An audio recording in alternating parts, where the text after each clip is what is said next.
All of his co-workers were gone. What could it mean? Stanley decided to go to the meeting room. Perhaps he had simply missed a memo. Stanley picked up the bucket and smiled. He'd never be alone again, not truly alone, not with the bucket around. Stanley clutched the bucket tightly to his chest and entered the door on his left.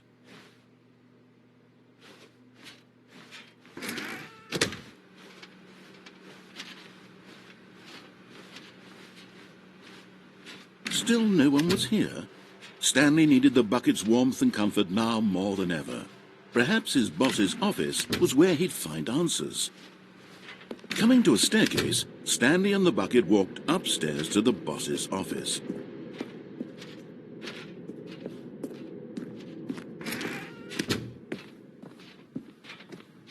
Stepping into his manager's office, Stanley was once again stunned to discover not an indication of any human life. Crushed by the weight of this revelation, Stanley may have broken down into an emotional dumpster fire if not for the soothing presence of the bucket. Even now, in his darkest of hours, did the bucket's warmth and guiding light pierce the dark clouds of confusion and chaos. It would be with him, always. The bucket would. And he knew it. The two of them were inseparable. At this point, Stanley was so absorbed in the tender spiritual connection he shared with the bucket that he didn't notice the keypad behind the boss's desk. Nor in his bliss of simply being near the bucket did he have any notion that the PIN number for the keypad was 2845. But Stanley guessed the correct code by sheer luck. Was it that the bucket knew all along? Was the bucket guiding him? Yes. This is certainly the most logical explanation.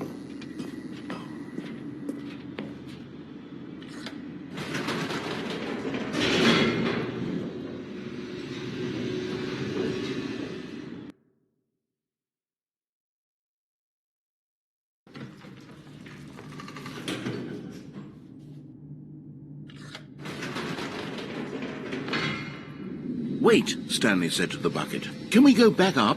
When I was pressing those keypad buttons, there was something very intriguing about the number 3. I want to go back so I can try pressing the number 3 again.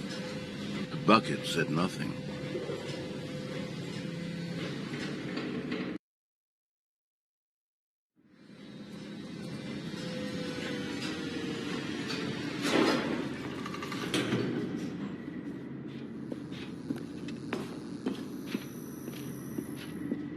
Here we are, said Stanley. Now I'm going to try out that number 3 button. He took the bucket over to the keypad and began absolutely slamming on the number 3 over and over and over. Wow, he said. The number 3 is such a special button. I'm having the time of my life. Stanley looked expectantly at the bucket, but the bucket remained silent. This was a shock to Stanley, who had always felt such a connection with the bucket. How was this not as exciting to the bucket as it was to him? Once Stanley had had enough of the number 3, he got back in the elevator.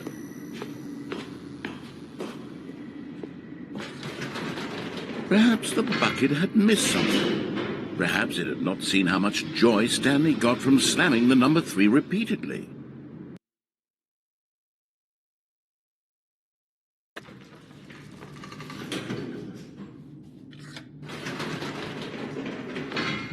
No, said Stanley to the bucket. You can't go on yet, not till you understand how much the number 3 means to me. You and I have been through so much together, and I just want you to see what I see. Feel the happiness I feel.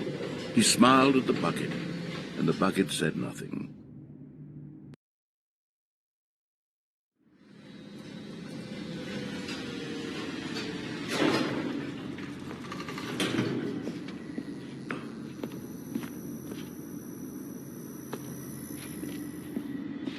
Here we go, said Stanley. This time I'll really show you. He ran to the number 3 and began to wail on it like a musician on a beloved instrument, weaving a concerto of truth and passion. He wielded the number 3 like a fine artist would wield a paintbrush. He told stories through the number 3, stories of his dreams and hopes and fears. And the whole time, he looked to his bucket for a reaction of some kind. anything to let him know that the bucket appreciated what he was doing. The bucket conveyed absolutely nothing at all, only silence. Crushed by a wave of dejection, Stanley returned to the elevator.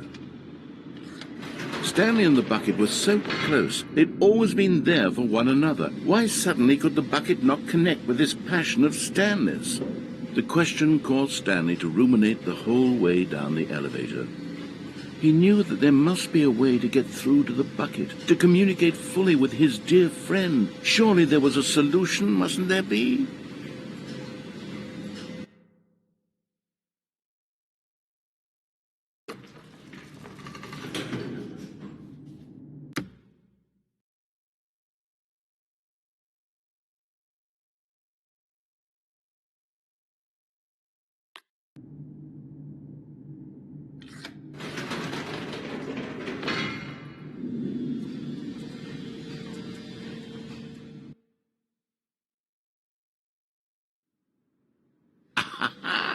Said Stanley. I know what to do. I know how to fully express this feeling in my heart.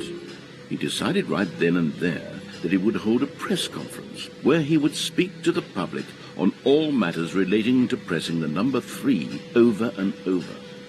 He would elaborate fully on what the number 3 meant to him and why he felt so alive when pressing it. Then the bucket would be able to see his joy through the eyes of others. It would get to see the world react to this discovery of Stanley's. And it would be through the public eye that the bucket would finally understand Stanley's work. For months he advertised and marketed his press conference, building excitement around it, developing and rehearsing it, until it couldn't be refined a single measure further. When the big day arrived, Stanley was as prepared as he'd ever been for anything in his life.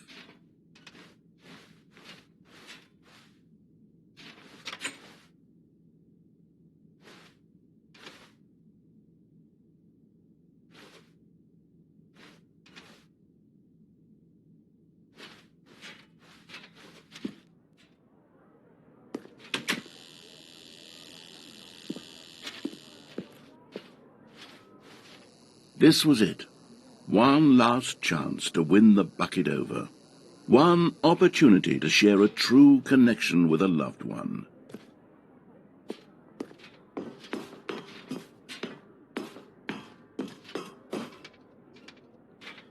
There was no one here. Nobody had come to the press conference to hear Stanley speak, to listen to him talk about what it really means to press the number 3 on a keypad over and over. He was unloved, uninteresting, he was a failure, and in that moment Stanley knew that the bucket would never again take him seriously. There would be no connection, no deeper understanding. The bucket merely sat there in his arms, indifferent. And so it began that slowly, over many years, the two of them grew more and more distant. They spoke less and less, neither wishing to state the obvious, that any sense of real respect between them had eroded since that day at the press conference. There would be no more games, no more long conversations about passion and pursuit, only a silence that consumed the space between friends. And Stanley, having for once in his life discovered the warmth and comfort of true companionship, was cast back into the unremarkable normalcy of loneliness.